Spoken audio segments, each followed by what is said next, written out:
And again, thank you guys for joining us. Again, altering your schedules once again this week.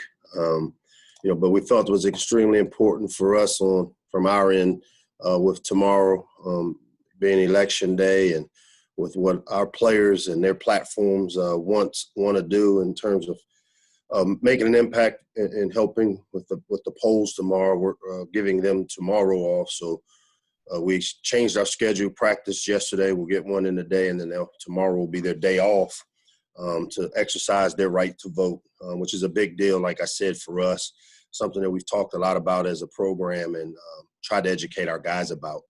A little bit about the win over Minnesota. As I said on Friday, it was a good team win, a needed team win. Players, staff, and all the people involved with our programs deserve the opportunity to get a taste of victory, and I was proud of the way our team, competed. I thought, one of the things we try to force and have our guys really understand about the standard we want to play to is that we don't look at the scoreboard. And I thought Friday was indicative of them listening, and that, when we were up by, up 21-7 in the first quarter, I didn't see any of our players relax or get giddy.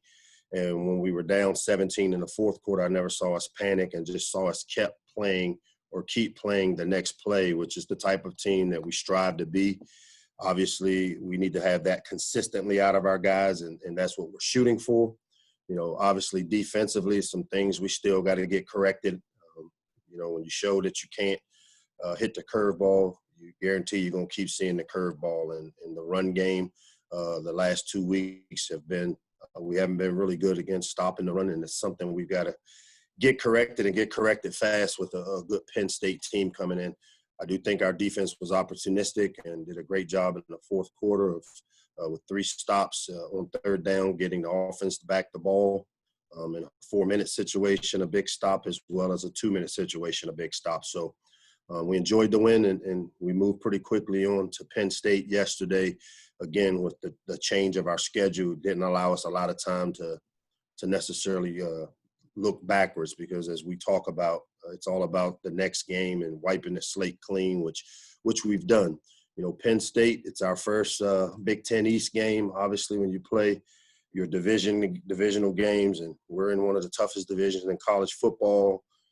Penn State, a traditional team right up the road from us that, I know our players enjoy the competition. We haven't fared very well here the last few years, but obviously pose a great challenge to us, and one that I hope our team will be able to prepare the right way to go up and compete for 4 quarters is what the expectation is for us.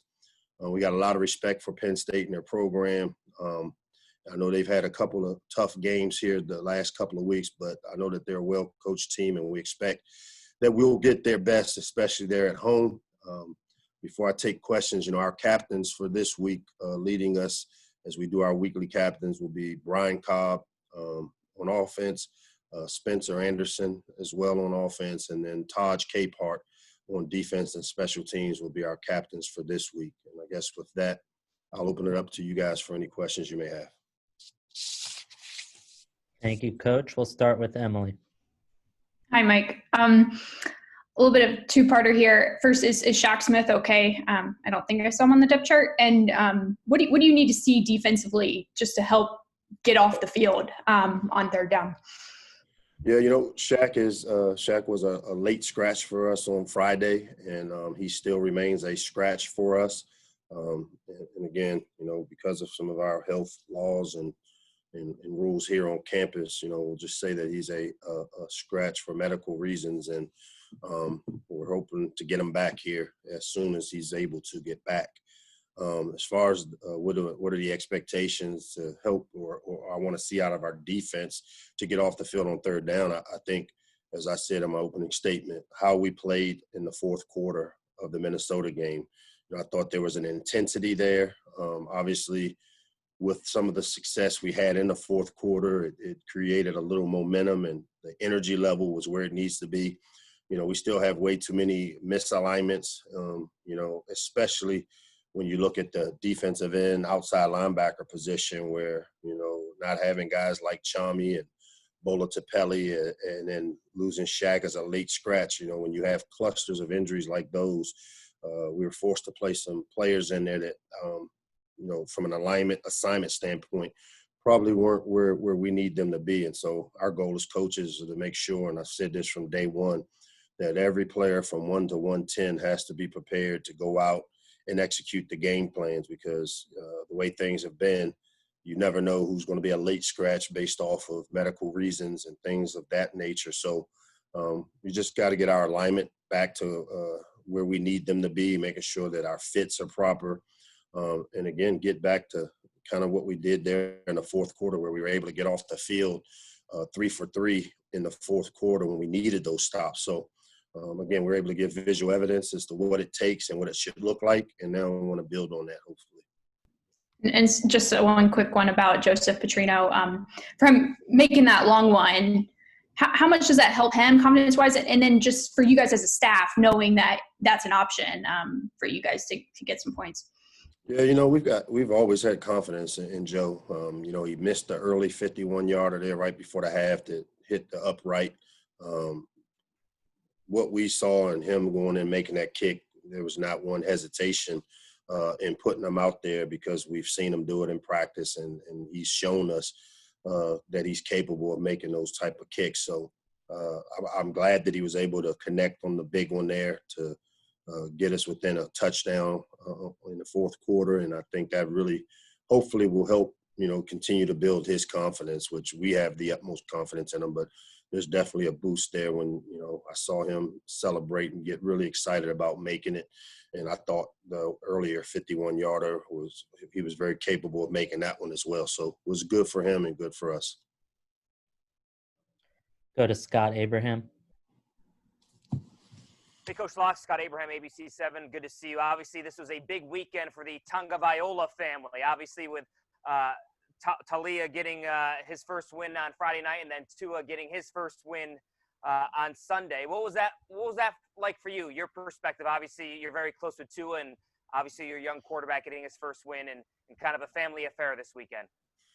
Yeah, as Leah probably would tell you, didn't get a lot of opportunity to follow it. I kind of saw it right as we were heading out to practice, but yesterday was one of those long days for us around here because of giving the players off for tomorrow.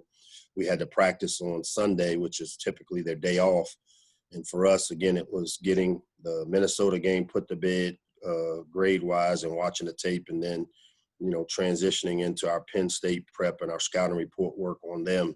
And so didn't get a lot of opportunity to kind of get a feel for, but obviously happy for Tua, well-deserved opportunity for him and for him to do well, but even more excited for Leah in that, he was able to play the way we know he's capable of playing. And now the goal is to just get that type of effort from him consistently, which we expect and hopefully we'll continue to see out of him. But definitely was excited for Leah and excited for Tua to be able to get a start and then get his first win in the NFL. So happy for both those guys. And obviously going forward here to Penn State, after the Northwestern game, you didn't want them to get too low. And then probably here after the Minnesota game, you don't want to get them too high. So kind of that neutral mindset going into Penn State. Can you expand on that a little bit, of the peaks and valleys of week to week of college football, of not getting too high and not getting too low? Yeah, and that's the part about not being front runners and scoreboard watchers. It's all about, sticking to the standard and playing to a standard. And then hopefully that standard is being met. And at the end of the day, the scoreboard reflects it. Right now, we're in the growth phase of our program. And this is the toughest phase when you take over a program, because you're going to deal with the inconsistencies and the ebb and flows that come with, especially when you're playing young players and new new philosophies are still being implemented. But I was happy that we were able to show what we're capable of doing and being able to show it and have some success to show for our team and for our growth and our continued growth. So, again, that was a good reflection of where we want to be, especially when you look at the way that game went, being up early, then getting down, but still finding a way to grit out a win and never flinching and not necessarily being scoreboard watchers, but just being process oriented and driven and playing to the standard, which I was happy to see. We still got a lot of things to get corrected, and luckily we're able to get it corrected with the win as opposed to a loss. And, we're looking forward to continuing to improve our team from week to week. Lila. Hey, Lox, how are you? Hey, Lila. I'm good. And you? Good. Just with having the wide receiver core that you guys have, you guys had it really spread out against Minnesota. For you guys as a coaching staff, kind of what has gone into decisions of what guys to use in different schemes? Well, I think with any program that I've ever been a part of coaching, you're going to put your best players on the field. And every year that can be different. I've been here when we've had multiple tight ends that were really talented players for us. I've been here when we've had a lot of running backs. This year, as I said earlier, going into the season, I thought our receivers would be the strength of our offense. And so I think your philosophy on offense should reflect utilizing your best players and making sure that they're on the field, which gives you the best chance to win. And so, the decisions, how we play, our personnel groupings reflect trying to get our best players on the field and our best players opportunities for touches and ways to get them the ball. Not that we won't play with tight ends. We moved number 10 over from defensive end to tight end, and having Malik Jackson. Right now we've got two healthy tight ends in our program, Tyler Baylor and Malik, and they both are playing and are continuing to get better with each week. Obviously we've got some tailbacks that we feel are playmakers, so you see it reflected in us having two backs on the field at one time. And, obviously, as I said, our receiving core is what we feel one of our strengths of our team. And so how we play and the personnel groupings we use reflect that usually. And just what has stood out to you from, the way they're able to play against Minnesota as a group, especially in terms of explosiveness? I would say based off of game 1 to game 2, some of the opportunities weren't there.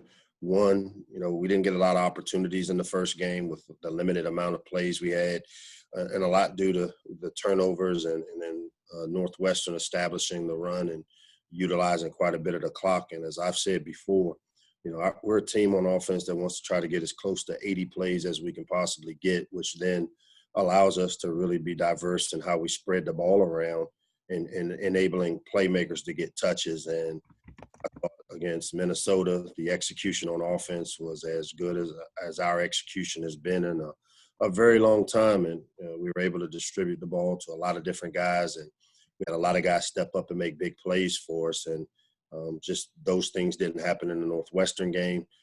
But as I said that week, I also felt that we weren't as far away as maybe the score and the game reflected because of some of the things I saw from a culture standpoint and from how our team responded in that game. And it was great to see them respond in the Minnesota game, especially the way the game went when we needed them to. And some guys made plays and stepped up for us. Thank you. Thank you. Alex Stacy. Hey, Coach. Thanks again for doing this. Thank you. So just 2 questions here, one logistical, one a little more detailed. So with the running back situation, obviously Jake Funk had a big breakout on Friday night. So he's been kind of building to this for a little while. So what did you see from him, and what, I guess, spurred that breakout from your perspective? And the second question is logistical with Tayon Fleet-Davis. How is he coming along, and will he be? Do you know if he'll be available for Penn State this week? Yeah, we'll start with the Jake Funk question. One, Jake is the veteran guy in that room. As I've said, he's been around here a long time, has faced a lot of adversity via the injury bug, and has continued to overcome it. And just like you said, he's been kind of primed to have that type of game. And, we saw some of the same things in practice in our ramp up to the start of the season, which is why he was first on the depth chart as our tailback. Anybody that knows me knows I've been a huge Jake Funk fan from the time, in 2015 when I took over as the interim head coach. And extended him an offer back then to be a Terp really late in the recruiting process. And, you know, anytime you're the all-time leading rusher in the history of Maryland high school football, I think that speaks volumes to the type of player he is, especially me knowing just how many great backs have come out of the state over the last 25, 30 years that I've been recruiting it. And so not surprised that he was able to have that. I can tell you that I challenged Jake last week. You know, one of the things that really stood out to me about this team is that, you know, it's almost like everybody was waiting for someone to make a play or have a breakout game to kind of ignite us, especially on the offensive side, and still probably that way on defense a little bit.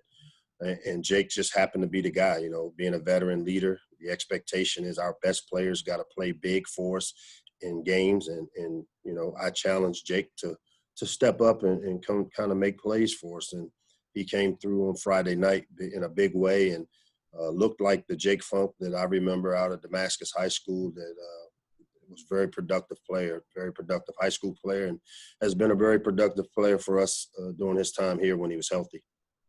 As far as Tayon Fleet Davis, you know, we're still waiting for answer as to whether he'll be available or not as we work through some of the logistics here on campus. And right now he's not available, but we're hoping that maybe we can get him available here in the very near future.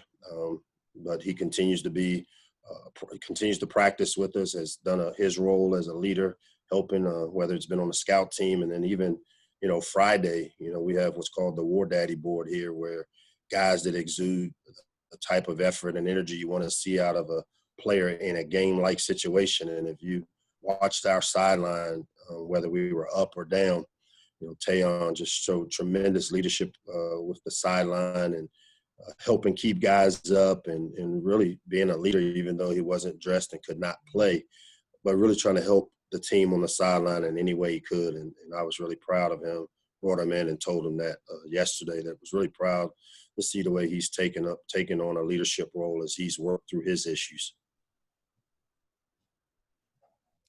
Jacob Steinberg. Hey, Coach, how are you? What's up, Jacob? So you talked earlier about how you noticed the defensive intensity pick up in the fourth quarter, which led to a lot of the success. But I was wondering, after watching the film, did you notice anything schematically or fundamentally that also changed that allowed the defense to have more success, particularly against stopping the run, that you can build on moving forward? Yeah, I mean, I think I said it, you know, as I went into the locker room and have continued to stress, you know, for us, it starts with stopping the run and establishing a run on offense and defense. And, you know, to stop the run, there's a couple things you got to do. One, you've got to be gap sound. And then two, you've got to get guys off blocks, or you got to add numbers to the box to outnumber the run game. And, you know, the challenge for us was to add the numbers to the box, make them play or do things that they didn't want to do, which is throw the football. And they were able to make some big plays in the back end when we loaded the box. But I think the big thing was our guys did a really good job of being sound in their gap assignments late in the game. Our alignments kind of screwed us earlier in the game. We had some guys misaligned, not in the right spots with the ball when the ball was snapped, and leveraging the ball the right way. And, you know, I'll give John Hoke and the defensive staff credit. They just kept making corrections throughout the course of the game. He added numbers to the box. Our DBs challenged the outside quite a bit, and I thought that the fourth quarter, you know, you saw guys getting off of blocks and doing a great job of being aligned correctly, which helped us get off the field on third down when we needed it most. And just a quick follow-up to that on the other side of the ball, it seems like through 2 weeks, Talia and the offense have really thrived running the run-pass option. What about Talia's skill set and complements that set of plays so well? You had the explosive 76-yard touchdown to Jay Sean on Friday night, and it's brought the offense a lot of success thus far. Yeah, I mean, I think the way you saw those throws that he made, it's the ball location. You know, those were thrown in the tight windows. You know, Jay Sean's 76-yard run, the DB had good coverage, but Talia put the ball where only Jay Sean can make the play. And Jay Sean did what we have seen Jay Sean do around here, which is make a big play out of a routine play. And, you know, we've got that type of skill at the receiver position. And I think the strength of Talia is his ball placement And in the RPO game is his athleticism and his, as I like to say, he has really good hands where he's able to put the ball in the mesh it with the running back, pull it, get himself balanced, and make accurate pin-eye throws where the ball is thrown exactly where it needs to be thrown. And you saw quite a bit of that Friday night in his ball placement and a lot of throws. I also thought you saw him do a great job of making plays with his feet and legs that he didn't do in the first game. And you know, as we coach him and every week we want to see the improvement out of everybody. One of the things I do know that myself and Coach Montgomery has talked with Lee about is, you know, using his legs and his feet to help him because he is athletic and does have a skill set to where he can really put pressure on defenses when he escapes outside the pocket. Did a really good job Friday night of keeping two hands on the ball and his eyes down the field. And you saw that in some of the scramble throws that were made to receivers that extended drives and extended plays. Thank you. Thank you. We'll take two more. We'll go to Ed Lee.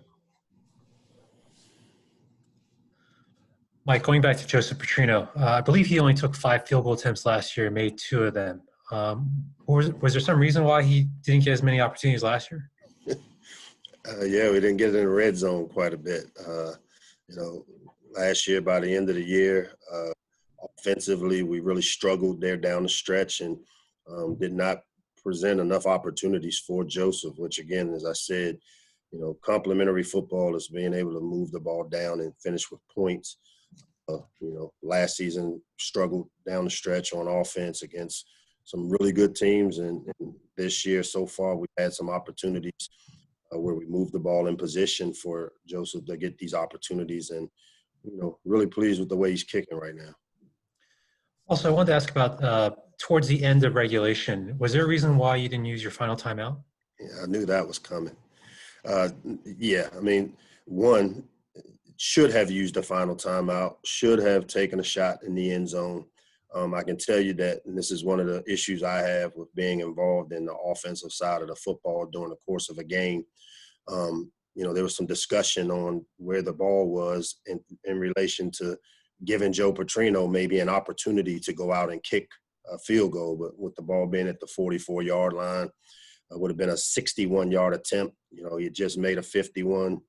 You know, I got a lot of faith in him, but I also did not want to put him in that position. So, you know, coaches are not immune to error. I should have used that last time out, took a shot in the end zone with 1 second left with our Hail Mary, try to get pass interference. So definitely something in the heat of the battle with me being involved in the offense. I need to get that done.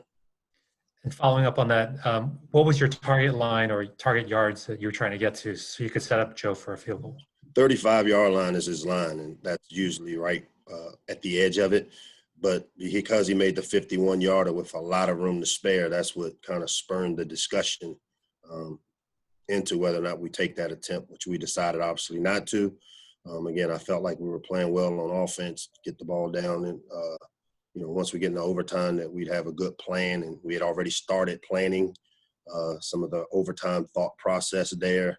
And so, yeah, as I said, again, should have used the timeout there. Thank you, Mike. Yep. For our last one, we'll go to Varun. Hey, Coach, you guys are -6 in the turnover differential so far this year. What's been going wrong there, and what do you need to see to improve on that? Well, we threw into a team meeting a couple times against Northwestern, where we threw the ball up into bad coverage looks. Should have checked the ball down. This week, I thought we did a better job protecting the football from the standpoint of the interceptions, but got a tip ball on the screen, which is an inopportune thing for the quarterback, you know, getting the ball tipped on the screen, and the kid made a great play on the D-line. And then, you know, obviously Penny Boone's fumbled in the goal line, you know, is a cardinal mistake with us. We don't teach reaching the ball over the goal line. We want every drive to end with us either kicking it or handing the ball to the official. And so, you know, for us, those the last game here, you know, the tipped interception, you know, is the, you know, rub of the green. Sometimes you have those, but the fumble in the one is the one that kind of sits in our craw a little bit, but also the 10 penalties. So still got a lot of things to clean up in terms of, the discipline necessary to play winning football, and that's getting turnovers on defense, which we haven't created turnovers in 2 games on the defensive side of the ball, and then obviously turning it over in the Northwestern game the way we did, and then had 2 more this past week, gives us something to continue to work on as a team, and I expect us to improve in that area. And then you talked about the voting efforts that you've talked to about your players. What have you said to them, and do you know any of their specific plans that you'd like to share with us?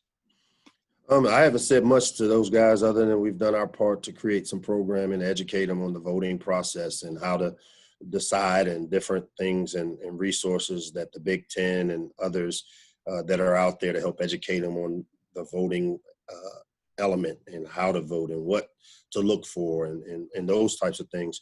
I know our players, including our leadership group, played a major role in helping Xfinity Center become a voting poll area for us here. And I think a bunch of our players, or quite a few of our players, are scheduled to help volunteer their time at the poll tomorrow over there at the Xfinity Center, which again, strongly encourage them to exercise their rights. And I know that part of their thoughts with the social justice issues that have been going on is that they wanted to make a difference and do it via educating people on the voting process, including themselves and us as a program. And, I'm happy and proud of our guys that they'll be exercising their rights tomorrow at the polls, but also helping others at the poll as well. Thanks, Coach.